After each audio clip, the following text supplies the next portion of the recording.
Hello, everybody, and welcome to the Left Wing Podcast. Round two of European action is in the books. There are wins for both Leinster and Munster. And on today's podcast, we will be discussing all the talking points from the weekend's action. I'm Will Slattery, delighted to be joined in studio by Ruaidhri O'Connor. Ruud, how are you? Well, thanks. You? Good to have you in. Yeah, very good. Thanks. And also delighted to be joined by Luke Fitzgerald. Luke, how are things? I'm good, Will. How are you? I'm doing very well. Interesting weekend of European action in some ways, Ruud. I don't know where you want to start. Obviously, we had Friday night in Welford Road, Leinster 23, Leicester 15. We were kind of texting back and forth with the game. It felt like a real throwback European night. It was packed full of atmosphere. Leinster really had to roll up their sleeves to get over the line. As the weekend wore on, those games were fewer and farther between, though. I know you were at Pairc Ui Chaoimh on Saturday for Munster 31, Gloucester 3. Which, as a first kind of offering of a competitive game in Cork and Pairc Ui Chaoimh, probably wasn't the best spectacle for fans, but Munster got their job done. Where do you want to start after the weekend that was? You're the host, Will. I think that the good games are still Glasgow, Toulouse. A proper shock, a comeback from Glasgow. That's what European. A full Scottstown. It's when it's good, it's very, very good. And for all that, I wasn't that hot on Leinster's performance on Friday. I really enjoyed it as a contest, and Welford Road is such a great backdrop. And there's been a while where you kind of expect Leinster to turn up at one of these English grounds and just roll over the opposition, and that wasn't great for the tournament. And now here you are having them asked really serious questions and coming up with the answers. And then you get the other side of the coin. Gloucester send over a much weakened team. They're not a great team in the first place. Away from home and play unbelievably spoiling tactics, which I guess is what you do when you send over a weakened team. And it's just a real damn squib of a spectacle. And I just saw Russ Petty, the statistician, put out that the average margin of the Champions Cup so far this season is higher than it's ever been before in games, and that's reflective of only 4 of the 24 games so far have been one-score games. Yeah, and that's because, and it's an overall structural issue. It's not just a Champions Cup issue. It's down to international teams adding in extra internationals in November, which is putting more pressure on club teams to rotate and mind their players. It's down to the format where you can rest players during the pool stages and still come out in a pretty good position if you win your other games.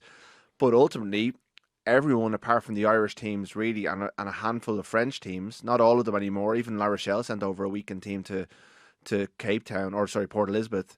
Everyone is pretty much sacrificing at least one away pool game, and it's leading to 65 games or 50 to 5, and you don't know what you're selling tickets in October for a game in Cork. Gloucester was never the most marquee fixture, but you still have a certain expectation of what Munster at home to Gloucester might be, and by the time you get to it, Ross Byrne is not there. Thomas Williams is not there. Alamano's not there. There are a contingent of players who aren't there, and that's gone across the board. Leinster got 22,000 at the Harlequins game last year. I think if there was an expectation that Harlequins would send their better players, that you might get a bigger crowd. So yeah, it's leaving a little bit of a sour taste, and we know it'll get better after Christmas. We know it'll be better for the knockouts and all of that. But right now, what you're seeing it's not great, is it really? And I suppose maybe I'm coloured by the fact that I was in Cork and it was just it was an awful game. In Welford Road on Friday, you might have felt slightly differently. But if you just look at the scores yesterday, for instance, like we did have a very good game in Toulon, between Toulon and Bath. That was like one of 3 fixtures on paper: Leinster, Leicester, Glasgow, Toulouse, and Bath Toulon, where both teams selected full strength, which Bath rested a few. Well, they rested. Might have got a result. It wasn't full strength. Ben Spencer didn't play, so I guess I have such Stockholm syndrome that like Finn Russell playing and a few other guys made me just kind of at least feel that it was a good team. Yeah, but like Quinn 68, Bayonne 14, Cass 33, Edinburgh 0, Northampton 50, Bulls 5, Bristol 61, Po 12. They were all yesterday. Yeah. That's stark. That's it. That's the problem with a 24 team competition. The funny thing is, if you actually went 16 teams, which would make it far more elite, Gloucester would actually be in the tournament because they finished in the top 5 in the Premiership last year, and Munster wouldn't be because they finished 6th in the URC. So that isn't perfect either. And like I spoke to, we were chatting to George Kivington afterwards in the press conference, and a couple of years ago he got pelters for sending over a B team to Leinster, but I think everyone just accepts it a bit now. But he did say, look, we'd love to compete on 2 fronts, but we can't. We just can't do it. We don't have the squad to do it. And he's looking at games against, I think it's Leicester, Saracens and Newcastle Red Bull coming up. And he's saying they're more important to us. And then we'll see where we are when it comes to the last 2 games. Because in that pool, Bath are on 6 points. Everyone else is on 5 points. So it's basically open season after Christmas. If you win your 2 pool games, you could top that pool. Even Gloucester could, having sacrificed that game. So I have sympathy for those head coaches who do it. I'm not. I just think the tournament is flawed, and I just don't have a fix for it because it's given the window it's given, and it's a bit of it's kind of bleak. And I think the problem is that next year, if Munster move a pre-Christmas game to Cork, the people who are looking to buy tickets, or even if it's in Limerick, wherever it is, everyone's looking at this going, what am I actually buying when I'm spending 50 quid on a ticket or whatever the price is? You had a line in your piece today, like talking about the occasion on Saturday, saying between the fans, the players, the media, and the broadcasters, we all knew we were being sold a pup. Yeah. And that as soon as the teams were announced on Friday, it was like, okay, this is a bonus point win for Munster. You don't actually. Well, I mean, they did their best not to get there, but the conditions weren't great, but the atmosphere was terrible. Like it just never got going as an event, and that's partly because Gloucester came over and played really basic. They were, they'd walked every line out. They were there to spoil, and that's their prerogative. They don't have any obligation to entertain the people of Cork and allow Munster to run in a load of tries. And Munster didn't play very well. But as a spectacle, it was a record crowd for a home game in Munster in the Champions Cup. For them to sell that many tickets, even though they didn't sell it out, was still a really good achievement. The problem is, how do you build on that now? Because next year, those same people are going to go, well, why would we go to that? Especially the walk-ups, the people who wouldn't necessarily normally go to a rugby game, and that's the position we find ourselves in. And it's a very negative start to the show, and there was good stuff, and it was even the fact that they got that big crowd is a really good achievement. But my fear would be that those same people would go next year, say it's against Leicester or whoever, they're going to go, is that going to be a real game? Is that going to be just another one of these kind of and like Munster dealing with their own confidence issues after what happened in Bath, and it's just not great at the moment, and it'll get better, but this December window is a problem for the Champions Cup. Luke, is there anything there you want to come in on, just on, I suppose, the health of the tournament as a whole before I get into some of the more on-pitch stuff? I don't know if there's anything that stood out to you. Yeah, look, I tally on, I probably do think there is a solution, and given that we're kind of concerned about the extra game for the internationals and all this kind of stuff, player welfare, I do think less is more. I really do. I think that should come down with you could make those pools, you could make them brilliant pools. You could have that last day kind of drama, with some really compelling matches and some tight matches. If you knew you couldn't throw one away, and you knew you had less games in it as well. I think you'd be more inclined to bring a full team and take the shot. And yeah, I mean, I miss that last day looking at the pool, when you had kind of teams really kind of pushing to get a result, or looking at the points difference and trying to move themselves into home quarterfinals, all that kind of stuff that was there when I was playing in the competition. I just think more teams is probably not a good thing. Maybe financially it is, but feels to me like we're eating ourselves out from the inside a little bit with this, and you would wonder, would you be better off making this a little bit more what's the word I'm looking for? Elite. A little bit more elite. Yeah, it's not exactly what but yeah, that's what I'm going for. Just something to really cherish being in, to make it kind of a bit of a special one, knowing that you'd have full strength teams coming over to your home ground. You'd be packing it out. You'd have people going home saying, why, that was some game. The French teams they're playing a different brand to us at the moment, or the same with the English teams, or that kind of way where you've all your supporters going home going, geez, that was great to watch, wasn't it? And we prevailed or we lost a tight one, but geez, that was great to watch. I'm glad I saw something a little bit different from the league fixtures that I normally see with with one of the teams I'm playing for. So part of me feels like that we're missing something by not having a really great pool part of this competition. I think we're losing a little bit of something. And I don't know if you guys agree, but that's maybe my sense of it at the moment. Yeah, for me, they lost one weekend from the tournament during COVID, and the format has never been able to make sense without that one weekend in the pool portion of it, because there's no format you can arrive on. You don't play certain teams in your group now, and that's just not a good format. Every team should be playing everyone in the pool. They can't do that because they don't have an extra week. I think unless they go back to a 6-week pool structure, I don't think the format will ever be under control again. If it was 16 teams, 4 pools of 4, it explains itself. It's more elite. There's better teams in the competition. You get to build those home and away rivalries. Like there was so many times, say Munster in their heyday, where they lost the opening game away to an English team, and then they knew in round 6 that they'd be coming back to Thomond Park, and the famous back-to-backs in December, which were always brilliant. Like, you play them and then play them again the following week. You don't even get that because you play like one team at home and one team away, and they're different. So I just think. And like Bath Munster, for example. So Munster get hammered over in Bath, and Clayton McMillan's calling them out in public. Imagine that was Bath coming to Cork last Saturday. Like, just it writes itself. Now Bath might have won, but you would have sold that out. You would have had 40,000 people there getting behind Munster. They needed something. They need their people to come out and support them, and they would have supported them, and you would have got a real febrile atmosphere because the people would have known what the stakes were. Bath would have sent over the team that we saw them send, which they were missing a couple, but it was a very good team, and that was one of the great assets of a tournament that still had some rubbish games and dead rubbers, but it wasn't baked into the system in the way that it is now. I mean, could you go to four pools of 5 teams, and then everyone gets a bye week, which means you get to rest your players as part of it? I haven't thought this through, but but if you have a bye week, then you have 1 week where you don't play a game, which means you don't, everyone gets a rest. At some stage, you don't have to rest now I haven't figured out the logistics of that beyond just coming up with it there, and it probably doesn't work. But just, Luke's right. There's too many games. Too many games in professional rugby. Full stop. It's not just this tournament. There's too many games in the top 14. That's going to diminish France's chances of winning the Nations Championship next year, because they'll send a dummy team on tour because of the top 14 knockouts will go right up into that Nations Championship. Their game against New Zealand takes place the week after the top 14 final. There won't be a single Toulouse player playing in that game for France. Yeah, and there are structural issues across the board. It's not, and this tournament is paying the price at the moment. I think a more elite tournament with the best teams playing the best would be really good, and that would then filter into a better Challenge Cup, which would be easier to sell to broadcasters. The format, like, the reason we have 24 teams really is because Toulouse were 8th in the top 14 a couple of years ago, and they couldn't countenance not being in the tournament, so they lobbied the LNR to lobby EPCR to expand to 24 teams, and now we're stuck with this turkey of a format.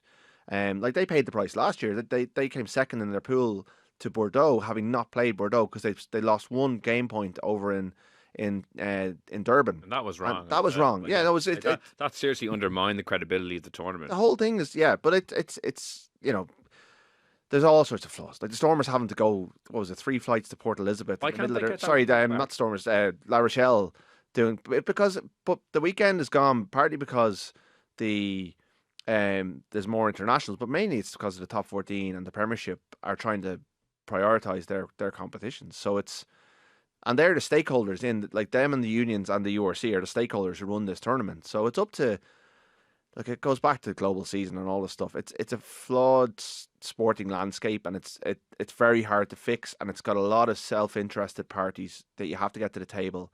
And once you lose a weekend, it's going to be really, really hard to get it back. So I have sympathy for EPCR. I have sympathy for the clubs who rested players, because they do have busy Christmas schedules, and Gloucester are 9th in the Premiership. They need to get up that table to try and get back into this tournament, which they'll then sacrifice because, I actually don't have a huge amount of enthusiasm to talk about it. But when you're at a game in Pairc Ui Chaoimh, it was the only talking point really, because it was such a turkey of a game. Well, let's go to one of the positives of the weekend, which was that game on Friday night in Welford Road, Luke. Because as I said at the start, it's a real throwback. That was Leinster's 29th pool victory in a row. I'm not including that Montpellier game that they had to forfeit a couple of years ago, but the ones they've actually played, they've won 29 in a row, and it's the reason they've been able to go so deep into the competition, if not win it, is because they've been very good at stockpiling these home games. And it's a win that's aged well over the course of the weekend in my head, because you're thinking of the performance and maybe certain aspects of it that weren't up to what you'd expect from Leinster. But then you see Toulouse go to Glasgow and lose, and all of a sudden, these away wins can be so vital in the overall standings at the end of the pool stage. What's kind of your overall thoughts of that Leinster performance? They were 15-6 down at half time, and in a fair bit of bother. Bench did a real kind of big effort in the second half between Slimani scrummaging was really good. Dan Sheehan obviously brought a lot in the loose as well. What did you make of it? So it was myself and Rhodes Rhodes was texting everyone on the weekend. It's rare I'm not at the game. I just I was sitting at home. Yeah, I had a direct line to the Indo rugby correspondent. We should have just put it into a group chat or something. We should have all been chatting. Really, just to cut out the time. Yeah. So Yeah, look, I'd say added it must have been frustrating. I watched it with like kind of knowing the results. Thanks for that, Rhodes, by the way, because I Sorry. watched it on Saturday recorded. Why did you spoil it for him? Not completely, but I did have to check. I was like, oh, what's going on? When I saw the text going in, I was like, oh no.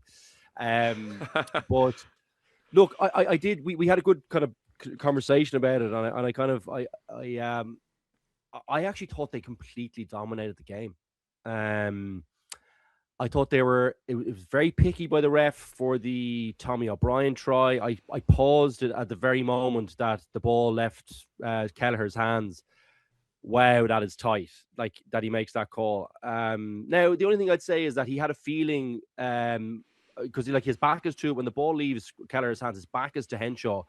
But he has a feeling, and I think he calls it himself. He calls for the review himself, I think, doesn't he? So, look, it was the correct call, but very picky. I would say the Leicester try, I think that was a no-arms tackle. I thought actually that was a very dangerous tackle, a dirty tackle on Robbie Henshaw. Now, Robbie Henshaw still should have held onto the ball when it came loose, but I actually thought so. So there was a little bit of luck involved on either side of that. And then, obviously, look, Leinster were sloppy with some of the opportunities they had. No doubt about that. There's some sloppy passing.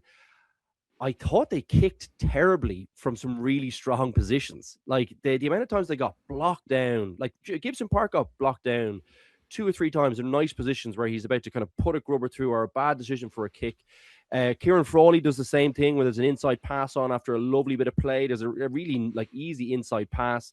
And they kind of did a lot of that stuff in the first half. So I actually thought I thought if you looked at the game, overall, and you consider the second half, I actually thought it was a really, really quality performance in terms of when you think about it in the context of the week before, where I just thought they were a little bit sloppy at the breakdown, and they're physically they just weren't as good. I thought they were physically really on it on the weekend. I thought their rucking was way better. I thought the two McCarthy brothers were outstanding. I thought the two of them were just an absolute nightmare to deal with. They were so physical at the ruck. They were so physical in the carry. I thought Paddy got through a mountain of work, like really good, honest work as well. Like you could see there was bits where he was from kind of, there were kind of 10-meter bursts, some of them, he was kind of dragging bodies along with him. He had moments where he was kind of catching his breath. But for the most part, every time I looked at him, I was thinking, God, that's good work. Like he was just putting in some really, really good work. I think Porter's really going to have his work cut out trying to oust him when he's back in the picture. I think I thought it was a really good performance, guys. I really did. I thought Gibson Park he had some sloppy parts, but I thought his kicking, his clearance kicking was outstanding when the pressure was on. And yeah, I think if they were a little bit more accurate, they could have really put a score on Leicester. Now it made for a way better spectacle that it was tighter, but I thought it was really good, lads. I know that sounds unusual, and usually I'll be ready to climb into Leinster at the moment, but yeah, I thought bar a few sloppy mistakes, I think they had to play some lovely stuff. They really did. Yeah. Interesting. So yeah, I know I'm not sure everyone feels the same way. I haven't watched it, and by the way, it was a brilliant result, which is the most, like, everyone knows that. But I just thought watching the game, they were really good. Yeah, like I understand some of what Luke's saying. I think what was he said about the accuracy? If they're actually let them down at times, that's what concerns me. And the text I sent to Luke, I double checked. It was just coming up to half time. It was like Leinster looks so ordinary now, and I think that's. And then Luke cancelled his plans and went straight to the nearest TV, which I think was vague enough. But I was like, I've got to watch this. Like what I think that the standard I'm holding Leinster to is the standard that they set themselves by going over to England over and over again over the years and being able to blow teams away through their pass accuracy, their ruck accuracy, their kick accuracy. They make fewer mistakes than the opposition, and they're more disciplined by the opposition. They flow through teams and ultimately overwhelm them. And this version of Leinster, I find frustratingly inaccurate. They don't look brilliantly coached in terms of the detail around all the elements that they used to be so strong at under Joe, which slipped under Matt O'Connor, and then Lancaster rebuilt over the course of his 7 years. I don't know, is it maybe they looked at the 4 tries they conceded to Harlequins, went, right, we need a big focus on defence this week, and that led to their attacking execution dropping off. Maybe it was the conditions, being away from home, the pressure, the lack of cohesion, based on the fact they had such a limited pre-season, trying to get back together in the Leinster way. after November, they're the excuses. But I still think James Lowe should be able to execute a pass to Ronan Kelleher to put him away. I still think Robbie Henshaw should hold that double pump pass from Sam Prendergast. He had another drop that was I would expect a player of his caliber to hold. They got run into touch a couple of times.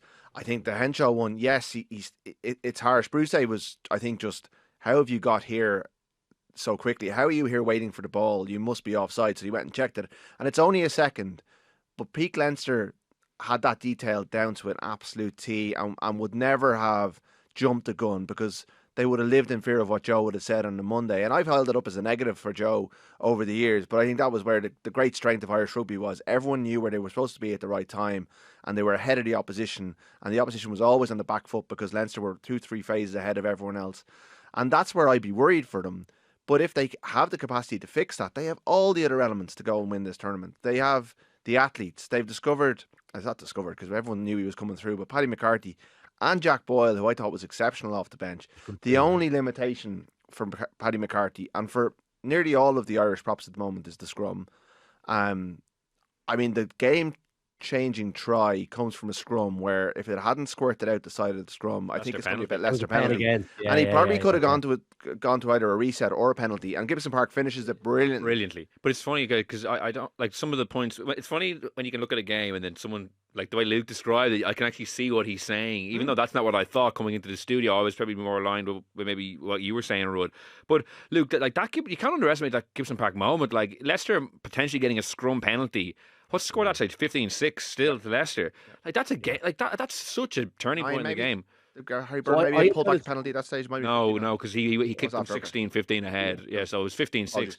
Now Gibson Park does brilliantly to shed a few tackles and get it over, but like it was terrible defence, right? No, so in my mind, how I thought about that, Will, I literally netted that off against the drop and kick through try that Leicester got in the first half, because Leicester were all over Leicester at that point. No, they were they're punishing them. They were not that they were bullying them, but they looked strong. They looked like they had all the possession.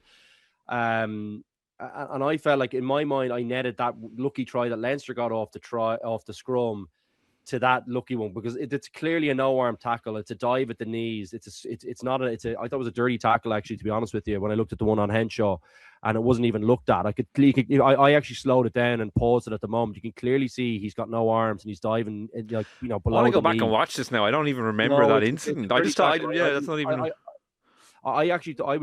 It annoyed me that they didn't go back and look at it. And then I thought they were, as I said, I did think it was very picky to look at the Henshaw try again. Like he is, I'll send you the photo, because I was going to go, I got a bit nosy on about Rhodes, and I was like, I'm going to send Rhodes this still image I have. Like he's probably a half a meter off. And it's still actually a bit of a competition to collect the ball. Like he's not on his own collecting the ball in the air. So like, it's not like, it was very picky, I thought, anyway. And yeah, and like even Leinster, like they kind of they had a few clear up, like did some lovely play in there as well, But what do you make of Ruud's contention that like the fact that they didn't finish those chances would be a concern? That maybe their skills have slipped, their handling, their overall crispness has slipped, because that's what I thought. Like Robbie Henshaw should be waltzing under the post after that Sam Prendergast pass. Like Kelleher should be finishing that one in the corner, and both of those executions of one a drop and one a bad pass by Lowe, I just thought was really poor. And you might say, oh, that's just, sometimes those mistakes happen, but I do think that's kind of symptomatic of a slippage in those areas. Yeah, I think Munster are probably suffering with a little bit of that too, aren't they? Maybe not as clear-cut opportunities, but they looked a little bit sloppy at different times as well. And I actually thought their kick, we're going to go on to Munster later, but some of their kick decisions were really poor as well. And there was guys on the wings that weren't kicking with the outside foot. They had a lot of ones like that. Even the Haley one was a bad decision to kick for. He got very lucky with that bounce, to be honest, which kind of opened up the game and calmed them down a little bit. But back to Leinster, look, I just felt like even the Leicester try, like the other Leicester try, it was a little bit lucky as well. Like even like it was a nice kick, it was a lovely crossfield kick, but even the kick through, like it kind of Lowe gets very unlucky with that one, I think. Yeah, I don't know. I just felt like they dominated the collisions, and that was kind of how I felt about it. And I think when you think about some of the parts I was concerned about, the rucking accuracy, the placement, I thought all that looked like it was a good bit better this week. And I'm leaning more towards, I'm in that camp of thinking that it's better to be winning these games, but showing promise in some of the other areas that I was more concerned about. And I think the accuracy will come as the season as they play a little bit more together. I'm not as concerned about that. I'd rather they were doing this now rather than at the end of the season where we're kind of going, oh, they're back in camp, they're kind of fluffing the lines a little bit at kind of crucial times. I expect them to get it together. I also thought, just to kind of just some of the other stuff I was looking at, I thought Ioane looked good. I can see a place for him. I can see a place for him in the wing, or I can see a place for him in the centre there. He looked dangerous. He looked quick. He looked strong. And I think he'll be an asset. I wasn't as convinced about, that signing, if I'm being completely honest, because I know his form wasn't as good in New Zealand towards the end of the year, but he looks like he's going to be an asset to this team.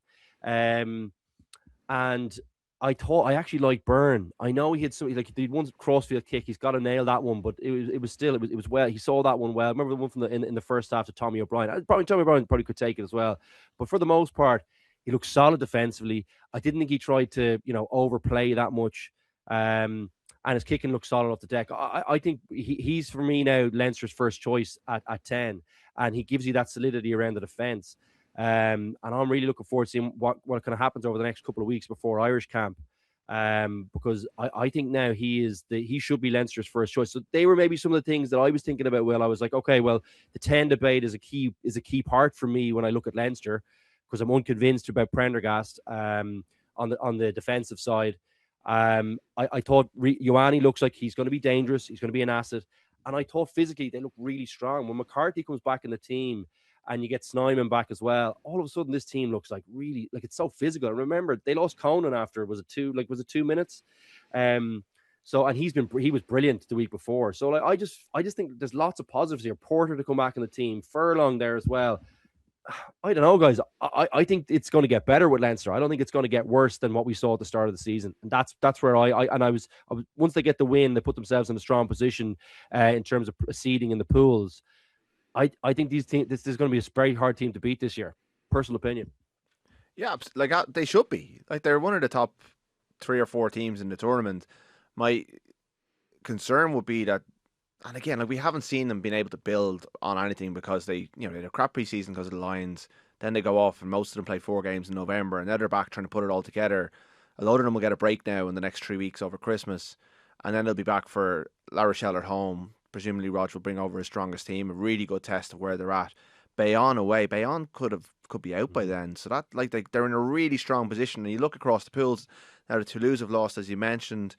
I think Glasgow are top of their pool on 10 points. Bath lost as well. Bath lost. Yeah. They're on 6. That's going to be a bit more of a dogfight. They're in a really strong position to get a great seeding. But I think topping the pool though, Stormers are 9 points as well. Yeah. 9 as well. And again, they're in only 2 points in the points. The Stormers will send. John Dobson told me, unless their position changes, that they will send the B team to Harlequins. Okay. Because they have a South African derby the week before. It's either a South African derby the week before and a home game against a home European game the week afterwards, and it's just not worth their while to send their first team over. So he said they're going to go strong for 3, and like everyone else, he's going to sacrifice 1. So I think it's that hard. I love that he told you that. Yeah, he's very open. He's brilliant. So they definitely can get better. And when you think they had 12 trips to the 22 and got, I think it was 1.2 or 1.4 points per visit, that's massive scope for improvement. But there are a lot of the same issues that they would have had at Croke Park against Munster, when really Munster scored a lot off their defence. Sorry, I never said defence. But Leinster, I know, Leinster were camped in their 22 for ages and couldn't muster a way of getting over the line. Partly because Munster were really good defensively that day, but also because Leinster are just not the attack that they used to be and are struggling to break teams down. That can get better. Will it get better under the coaching ticket of Nienaber and Tyler Blaindale? That's the question I'd have. And I still think it'll remain a question until we start seeing evidence of it, because it's become less of a strength over the last 2 or 3 years. What about the out-half situation then? Luke mentioned Harry Byrne's performance. Sam Prendergast, I actually thought played very well when he came. Yeah, I mean, to preempt what Luke might say, Leinster had all the ball. He didn't have to make any tackles, so the game played to his strength. But I thought he was really decisive. Kicked really well. He was very patient with his kicking, but he delivered some really difficult up and unders for Leicester to deal with. Leinster got good pay off those. I thought the double punch for Henshaw was a really that was good bit of play. Yeah, that should have been a try. But I thought Harry Byrne, while he didn't nail his moment definitively, he wouldn't come away. I don't think I'd be as definitive as Luke in terms of he's Leinster's number one or will put himself firmly in the Ireland. Look, he should be in the Ireland squad, and he will have. I thought he didn't do himself any damage either. He kicked brilliantly off the tee. His kicking from hand was largely very good. His defence was good. His passing was good. Maybe not as authoritative as you'd like to see him come into a game like that. And the attack ran around them. The attack that ran around them wasn't maybe as slick as it was when Prendergast was there. But then again, when Prendergast was there, Leicester were tiring and Leinster were more on top. That bench had a big impact. But I presume the way things are going to roll over the next 3 weeks is that he will probably start against Ulster this week because Prendergast will be mandated rest either for Ulster this week or for Connacht on New Year's on the 3rd. Or maybe Munster. I'm not sure how it's going to run, but he will get starts in the next 3 weeks between now and La Rochelle, and he's right in the mix for it. And there's a reason he started. Obviously, they've lost a bit of faith in Prendergast. That was a big selection call going to Leicester. It was a big statement to start him. Yeah, like, it's not as if like it was kind of rotating. Nope. Like he started because they thought he was the best guy to start. Like, and I'm sure his Premiership experience helped. The fact that he played a lot in England last year, I'm sure that went into the thinking. But he certainly I think it's going to be a bit of a 50-50 for the next couple of weeks. And there's 3 good games there for them. Both get good opportunities to put their hand forward or put themselves forward. But like, he's a 26-year-old Ireland international whose career has been disrupted by injury. He should be in that mix. Like, he was Sam Prendergast before Sam Prendergast arrived. Andy Farrell had him in at 20. He capped him at 21. This guy is hugely rated. He's filled out physically in the last year or two in a way that Prendergast hasn't had a chance to do yet or hasn't been able to do. I think he's right in the mix. He's right in the Ireland mix as well. I think Crowley needs to keep on his toes as well. I think he's got work to do to start Six Nations games, but I think he's had the best season of any Irish would have. Yeah, he's had the kindest fixture list as well. Oh, he has, so but that was a good test. Yeah, sorry. This is post-November, yes. But Crowley started the season quite strongly, I think, for Munster. So maybe we're being a little bit... There's a bit of recency bias there. Do you know what I really liked? I thought that guy Kata, the 12 for Leicester, he was physical. And I just thought, I saw Byrne hit him a couple of times, a couple of nice tackles there, a couple of nice tackles on fours. I was just thinking, okay, well, I don't have to worry about that with Byrne now. That's done. The defensive bit, I'm not worried about someone missing tackles during the game. And I would say Prendergast, for all the magic the week before, like that beautiful crossfield kick, all that kind of stuff. If you saw some of the defensive efforts, there was periods where he just missed everything for like 10 minutes, and I just think if you're going to be the best team in the competition, and you've got in Nienaber, well, you better make sure everyone's tackling. Like, what's the point in having Nienaber otherwise? So that kind of boxes that situation off for me in my head. And God, he's quality. Like, I think like you got to remember, like, Byrne hasn't had as many matches with like the Leinster's first 22 or 23. Like, he's going over to the Dragons, and he's playing those kind of games. And I thought he looked very at home. He looked very solid. He was good off the tee, as I said. I think his kicking will get a little bit better, because it's trickier when you're playing better opposition as well. You've less time. They cover things better. So your kick has to be, maybe you have to be a bit more conservative in your options, but you also have to do everything a bit more quickly and be more accurate. So it feeds into everything that you're doing throughout the game, guys. So I think for me, that put that to bed for the moment. It's certainly a live debate because, the good thing for me is that you could bring on Prendergast if you're stuck and you need to unlock a defense. Like, the guy's quality is clear. Like, that's not up for debate for me, but I would just never do what, and Andy Farrell, probably knows more about rugby than me. I'm sure he does. But I'm watching this game since I'm 5, being around internationals all my life. You never would be, like, you can't be just not tackling. I would just never excuse that as a work on in the game, guy just not tackling. For me, it's inexcusable. So till that's sorted, I'd be picking Harry Byrne every week for me. And if I'm losing a game, I need to score a try, maybe I bring Prendergast on. Or if I want to get a bonus point try, Prendergast is probably my guy. I think he still looks like he's the silkiest skills, but it's Byrne for me now at the moment, and it'd be kind of decision made. I'd be boxing that off and moving on and making sure that every time Prendergast comes on, he tackles every guy that's in his way, and he keeps delivering on the other stuff before he's in ahead of Harry Byrne. So I thought that was a real positive for Leinster. Looked like that situation was kind of locked down. Well, that's the reaction you want, isn't it? Like, you're not doing well at this area. We're going to pick this guy. You're going to put you on the bench for a massive European game. You didn't get a chance to show much of defence, but I presume they're giving him clear feedback as to why he's not being picked. And I to go back, just to completely jump position, but Andrew Porter hasn't had a great start to the season. The Lions didn't really go his way. He did start the test, but Genge got picked ahead of him, and now suddenly he's got a rival in Ireland too, I would argue. Albeit the scrum wasn't brilliant while Paddy McCarthy was on the pitch. But like, there's surely something in Andrew Porter sitting at home watching that with his injury going, I need to come back even better. I think long term, I wonder, will they move him back to tight head? Really? I think there's an argument for it. That's a more difficult job. But he's played there internationally before, and he's got the size for it. He's a little bit older now, and Ireland now, if you look at the two loose heads that are there, plus Michael Milne, who's having a good season down in Munster. He's switched positions before, which is really difficult to do, but he's having awful problems with international referees on the loose head side, because he tends to pop out crooked and start driving in, and even though he would feel that the power is still coming through straight, he paints a really bad picture. That was never happening in the tight head side. I just wonder, now that they've developed two really good loose heads at Leinster, is that something they might look at for the back? Like, not that Andrew Porter's 31, he's got lots of time left, but there could be another shift in him, because of the lack of resources that are there. You have to make the best of what you have, and I think the last 2 weeks Jack Boyle has been outstanding off the bench. And while McCarthy's scrummaging wasn't great at the weekend, he was under huge pressure.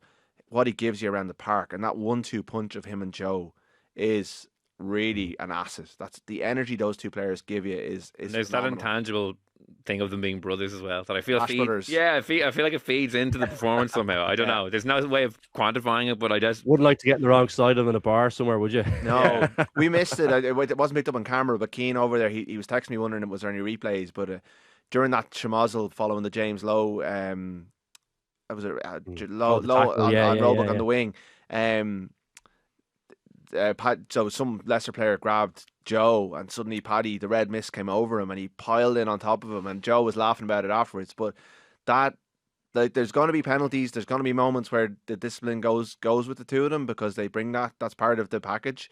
But the good side of what they bring is it's exactly what Irish rugby needs. Yeah. It's big, powerful, ball carrying athletes and tacklers, hitting rucks, hitting mauls, changing games, changing momentum. The way the game's been played at the moment, they are huge assets. And I think Jack Boyle is in that company, and he's playing like he's really pissed off that Andy Farrell didn't give him a minute over November, because he was the next in line for that loose head jersey, and he's been passed over. And his response is exactly what the response you want from any player who doesn't get an Ireland jersey, is that he's playing angry and he's playing well, and he's making life difficult for the centrally contracted loose head who's out injured at the moment, who will come into the picture again, and obviously will get games and will get picked, but he's under serious pressure, which is great, because we'll see. It's good for him. I think as well, the key point in that, Rhodes, as well, is he hasn't become a bad player overnight. No, he's brilliant. You know what I mean? I think, look, his issue around how the scrum is being perceived, it was unbelievably highlighted against South Africa. But let's not forget how good this guy is. He's fresh off a Lions tour. It's always tricky to come back in for that. He's just got he's a new kid at home as well, as Will know, and we know as well, Rhodes. It's not much kip, which is tricky when you're a professional athlete. So there's lots of things happening there. So like I think, look, it's not exactly back to the drawing board. It probably is at scrum time, because he does need to get some pretty sharp feedback. So whether that's from John Foggs or whoever it is, he needs to figure out a way to figure that, to get that sorted out. And either, I think moving back to the tight ends probably might be a stretch at this part of his career. Like, would he risk that? Would they risk that with him? I don't know. Feels like a big one to me for a guy who was selected as a Lions loose head. But either way, I think, our worry about guys not coming through, I think it's probably allayed a little bit. I think we can see the kind of some good talent coming through, which is great to see, and it's very pleasing. I think it will light a bit of a fire under him. Like, there's nothing worse than being on the couch watching guys kind of performing well and getting a few headlines. So I think that's definitely a good thing. But I do wonder about, like, does he need to seek out someone who's actually a loose head prop or a tight head prop to go through this stuff with him? Should they be getting someone in short term to support him? Because I think he needs to get this sorted out. He's too good a player to not have this sorted out and to be an issue. And he's too good an athlete. Do you know what I mean? It's not like, you look at Porter, you're looking at it going, well, like, is he 10 kilos too light? No, like it's not a strength, it's not a weight issue. It's purely a technique issue, it seems like. And I do wonder about getting a specialist in to give him some feedback, guys. I don't know if you guys Slimani should surely be. I would have thought Slimani would have a lot of scrum knowledge, in his locker that he yeah. could maybe impart with him. Like obviously, as a tight head, he could tell Andrew Porter exactly. I'm sure they're doing this. Like but to be Oh, yeah, fair, they like Yeah, but scrummage it's and tricky training. as a player, yeah. it kind of can be difficult to seek out information from different players, different personalities. You would hope it wouldn't be, but I just wonder about would he seek out someone like I can't think of anyone off the top of my head. Oh, Keane Healy. Healy, sorry, Healy might be. Yeah, exactly. You know what I mean? Someone like that. Does he go to him and go, "Here, listen, what are you seeing? Will you spend 2 hours with me here on a Saturday, whatever it is, and just talk me through where you think the errors are?" Because he's someone who has like nothing to gain from or nothing to lose from giving him kind of a bit of advice. I wonder, is there a bit of value in that from somewhere? And even just a fresh set of eyes on it. Maybe someone outside the Healy guys, maybe Marcus Horn or someone like. I don't know who exactly this is that I'm thinking about, but there has to be someone he could seek out and go, "Here, listen, I need some help on this. Can you spend an hour or two with me?" One thing I think about Porter as well, Rod, is that I wonder has the usage of him by Andy Farrell contributed to his downturn. Like between the start of the 2023 World Cup and the end of the 2025 Six Nations, Andrew Porter started 21 consecutive games for Ireland, and in those games he played 65 minutes or more in 14 of them. And I went over the corresponding fixtures for South Africa, New Zealand, England and France, Ireland's four biggest rivals, and their starting loosehead, whoever it happened to be, only went 65 minutes or more 3 times for South Africa, I think twice for England, twice for New Zealand, and 3 times for France. And Porter did it 14 times over a 2-year period. So that's significantly more games than anyone else, and comparably in his position, would have played. And like obviously, then in the summer he didn't play for Ireland, but he played in the line, 2 tests for the Lions, and then so like that has to add up over time in a high impact position that perhaps traditionally only play around 55 minutes. Was routinely going for 2 years, 10, 15 minutes more in every single game he played. And I'd imagine if you looked at Leinster's big fixtures during that period, he's probably doing similar numbers. And unlike some club players who aren't going deep into the season and playing a Championship Cup finals, semi-finals, quarter-finals, URC quarter-final, semi-final, final, he's playing in big games for Leinster as well against international level opponents. And like I think this is what did for Jack McGrath. Like Jack McGrath appeared on the scene just as Cian Healy started to have some really, really bad injury problems, and for 2 or 3, maybe 4 years, Jack McGrath was playing massive minutes. And after the 2017 Lions tour, where he came off the bench in all 3 tests, he fell off a cliff, partly I think because it caught up on his body. He was never as dynamic, and then the injury started to take hold. Porter's an incredible athlete. Like, it's a year ago, I was looking through, because we're doing kind of end of year Christmassy stuff. I was looking at what I did last year. I ranked the top 24 players of 2024 in Ireland. I put him number 1. So a year ago, I thought he was Ireland's best player and the best player in Ireland. So it's not that long ago he was brilliant. And like really up until the Lions tour, I wouldn't have had much criticism of him. And he was fine on the Lions tour. It's just Genge was so much more dynamic and energetic, and it's just catching up on him a little bit, and maybe having 2 brilliant loose heads at Leinster backing him up is perfect, because they can manage him a little bit more, and he doesn't have to start every game. And in fairness, Leinster were going through this thing, which obviously backfired in the Champions Cup semi-final, of starting players for 20 minutes and then bringing him on for an hour, almost to limit his time on the pitch, to try and get more impact at the end of the game from him. And maybe there's given Boyle, who probably should have started if they were going to start someone that semi-final, or McCarthy, that gives them more chance to manage him and just get more out of him from longer.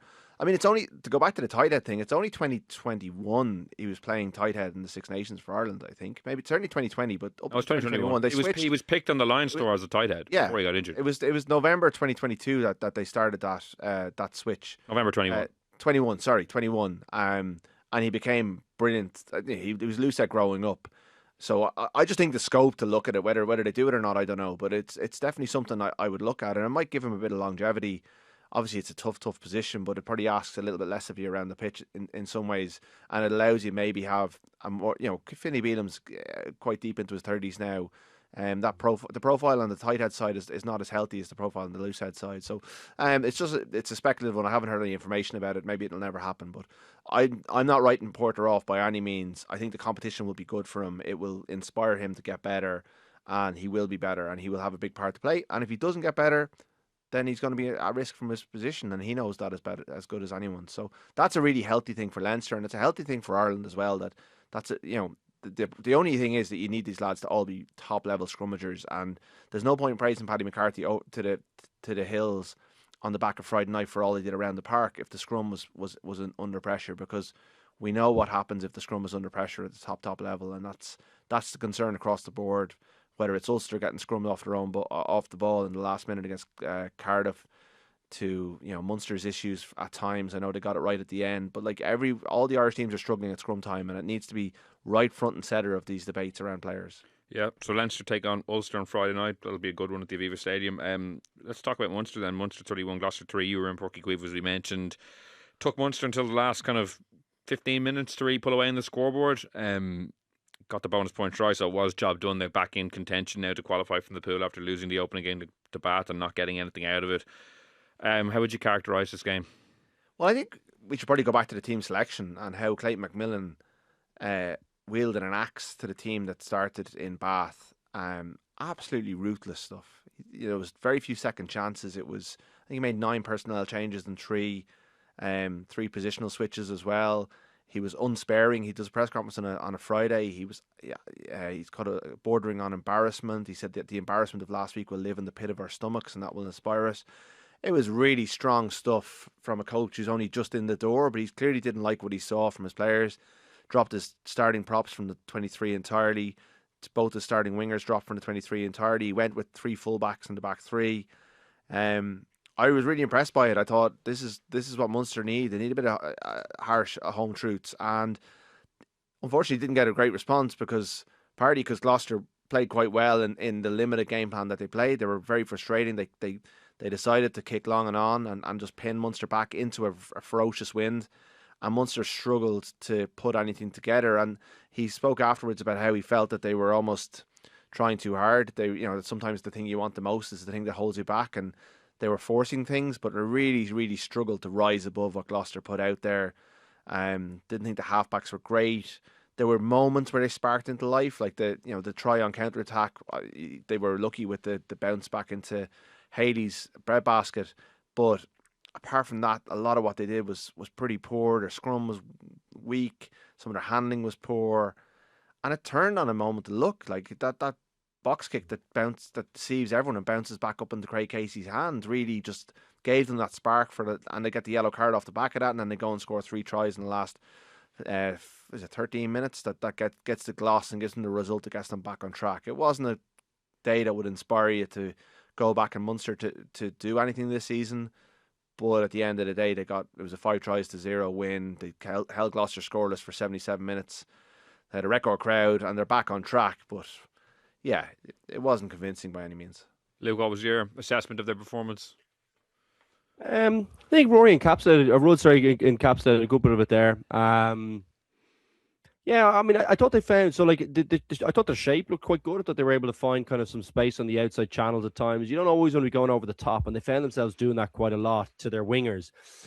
I felt similar to Leinster, they were quite poor in terms of their execution there. I thought there was loads of opportunities to put grubbers on the outside foot down the line and kind of put Gloucester under a little bit of pressure, or even, if the ball goes out, that's not necessarily the worst result either. So they were kind of basic things of kind of outside back players that I was thinking, that's just kind of poor. Some of the passing as well in the first half was a bit sloppy, I thought. And similar to kind of, I suppose the thing that's been going on a lot in Ireland at the moment is the kind of compounded errors. Someone drops, the next person didn't just pick it up and just carry it in and just get them kind of going back. And I did think I think it was good. Like McMillan, I think was right in that they overplayed a little bit at times. There was times where sometimes you just kind of go, okay, well, stick that up the jumper, go through another phase, get yourself ready for a kick or something else. I didn't think in the first half as well. They really, now look, with that win, and we do have to caveat a good bit. Like, I thought there was opportunities to chip a few times as well. I didn't see them use that as an option, just to kind of get Gloucester to take their foot off the pedal in defence a little bit. I thought, and I thought Gloucester actually did that quite well.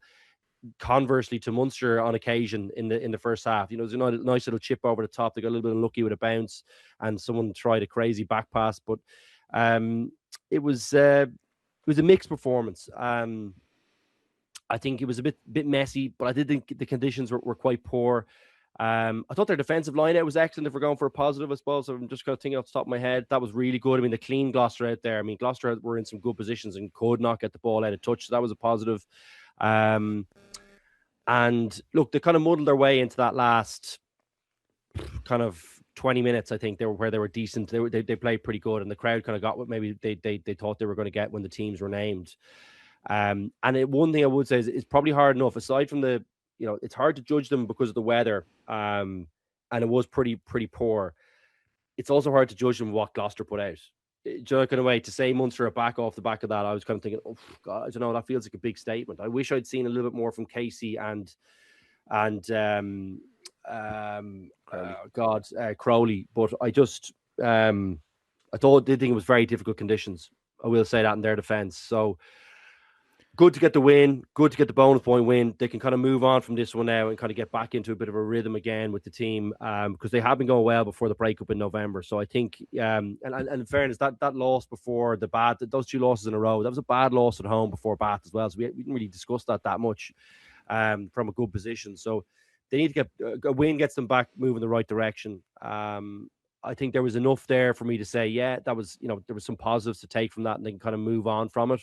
And hopefully, the weather gets better. You see a bit more from this team.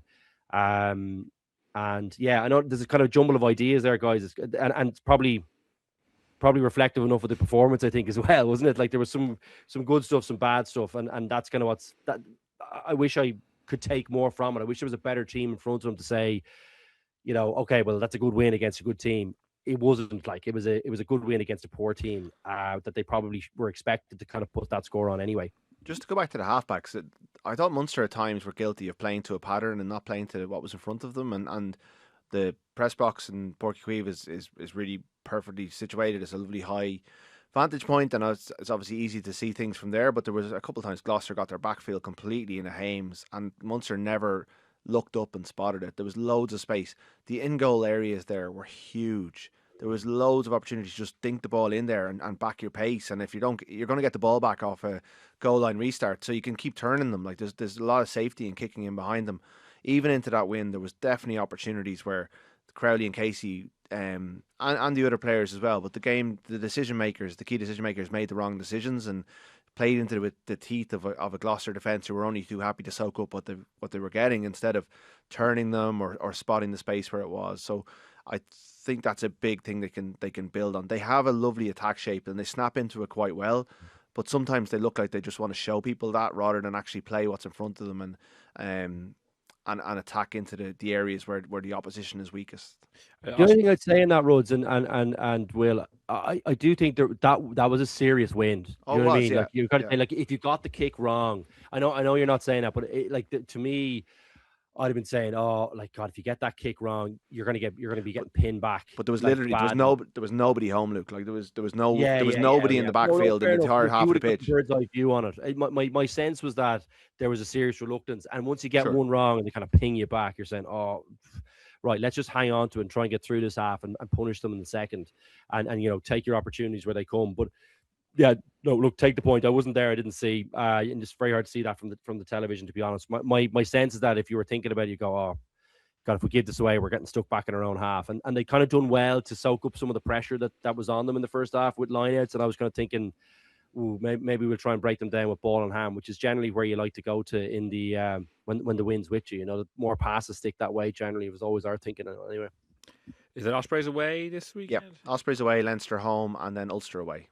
Leinster home, Munster have lost their last six seasons in a row. They've lost to Leinster in Thomond Park, which would have been unfathomable, in their heyday in the noughties. Like that's it's kind of been under the radar because there's been so much rugby happening. But that one is a real big one for them in a few weeks. Yeah, I guess it's not a time where everyone's kind of doing a lot of analysis and it kind of passes by a little bit. But and like there's been a couple of those Leinster teams that have gone down to Thomond Park, that have been fairly heavily changed and rotated, and a lot of the internationals have been left behind, and it's a mark of how good Leinster have been over the last decade and how cohesive and well coached they've been, that their second string has sometimes been almost as good. It didn't really matter who you put in those blue jerseys, they would just deliver the same level of performance. That hasn't been the case this year. That's another thing I would hold against Leinster, a mark against them that their performances without their frontliners, the last year and a half really is nowhere near as good as it was, and I think that's a coaching failure,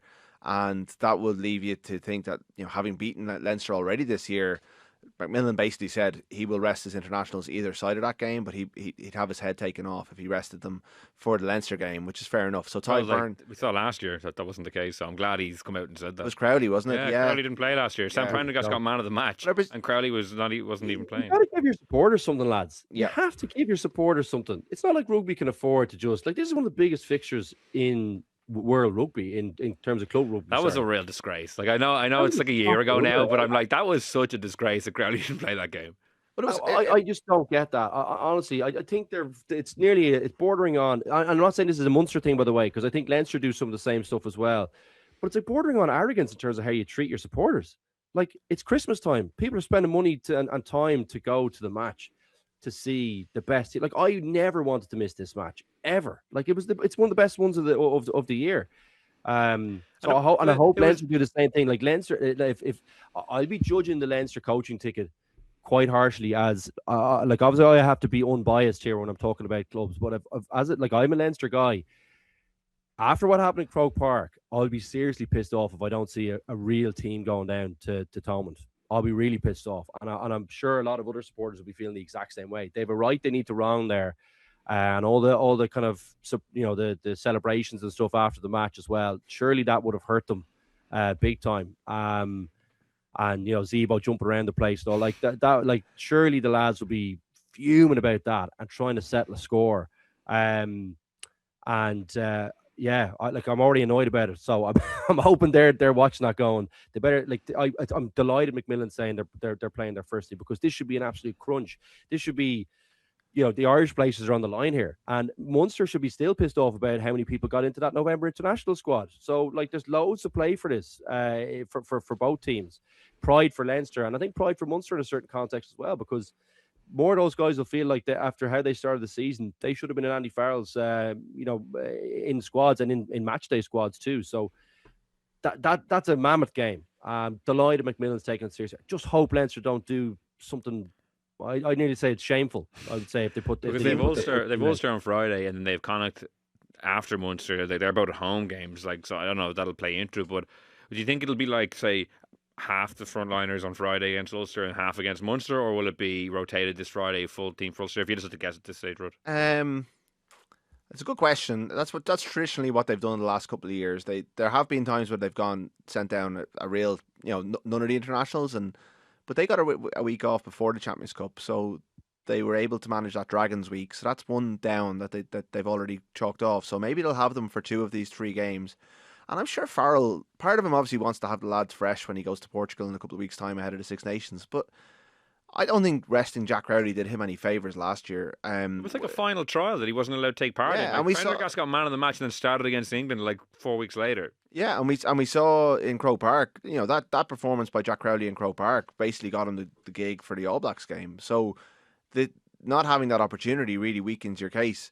So I would, if I was to put money on it, I'd say he'll probably go 50, kind of 50%, 50% through the 3 games, and most players will play twice. But I think Luke makes a fairly good contention that's the one that you should basically go full all out for.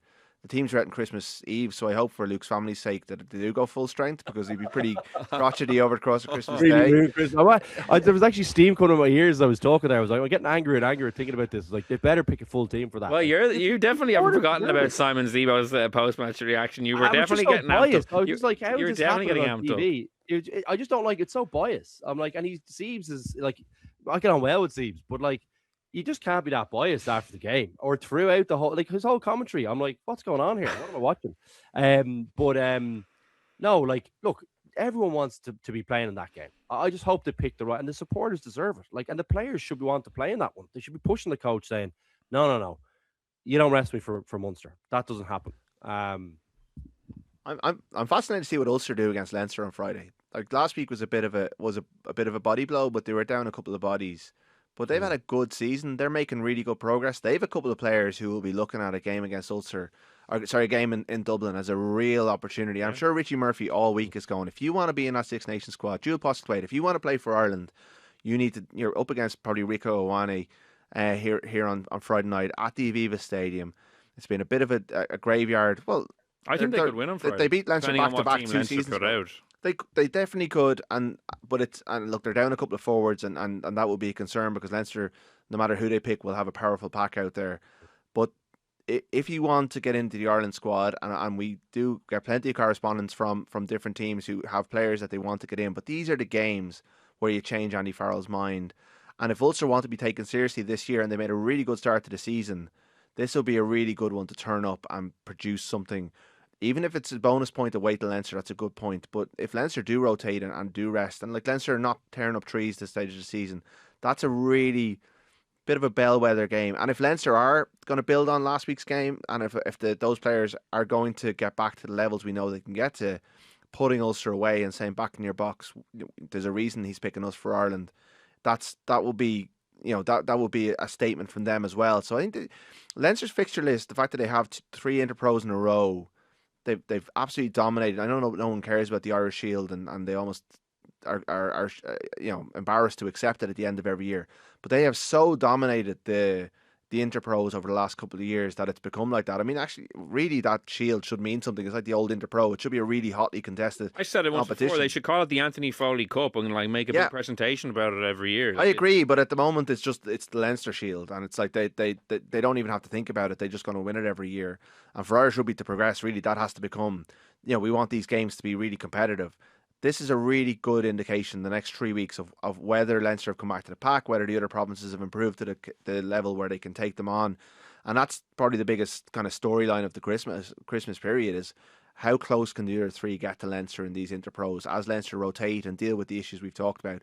That game on Friday is really compelling. Like Munster are in a really good position. They obviously they lost to the Stormers, but if they can go and beat Ospreys and get like a good points total from these 3 games, whatever happens in the Champions Cup, they can put themselves in a really strong position in the URC. These games are important. Like there has been years where you could sack off these games and it wasn't that important, but the URC's gone to a good level now, and these teams really have put themselves. Connacht aside, Connacht have had a difficult start.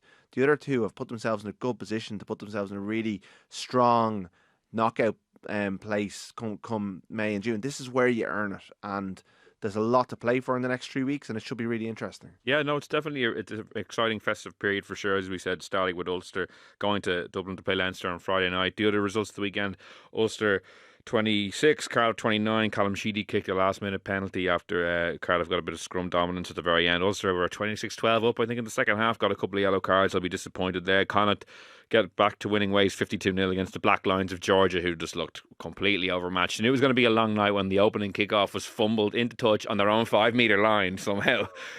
For Connacht just to get a maul try. I don't think I've ever seen that happen. It's like, this is not going to be your night. So Connacht get a win on the board in the Challenge Cup. But that's all we have time for in this week's episode of Left Wing. I thank Rudd for coming in, for Luke for joining me as well. Just some programming notes. We will not be around next week. We're taking 1 week of Christmas break, but then myself and Luke will be back after Leinster Munster, where hopefully we've seen 2 full teams go at it in Thomond Park. So we'll be back with you in 2 weeks' time. Thanks so much for listening for all this year. We'll have one more show in 2025. Until then, thanks so much and goodbye.